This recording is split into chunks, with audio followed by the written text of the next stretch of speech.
জীবনে বহু মানুষ আসবে যাবে। মানুষ কথা দিয়েও কথা রাখবে না। মানুষ আপনাকে ঠকাবে।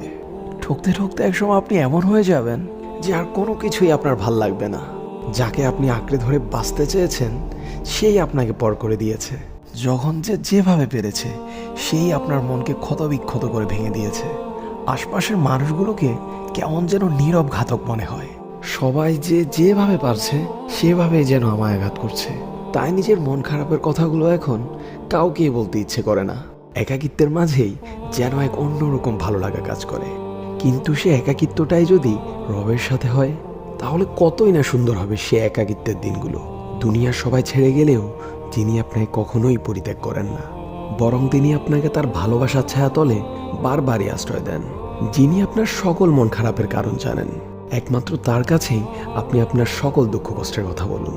তিনি আপনার সকল দুঃখ কষ্টকে এমনভাবে দূর করে দিবেন যেন আপনি কোনো কষ্টই পাননি। একমাত্র তার কাছেই আপনি শান্তি অনুভব করবেন। তাই ফিরে আসুন সে মহান রবের দিকে, যার কাছেই আমাদেরকে ফিরে যেতে হবে। তাই নিরে ফেরা হোক আজই, এখনই।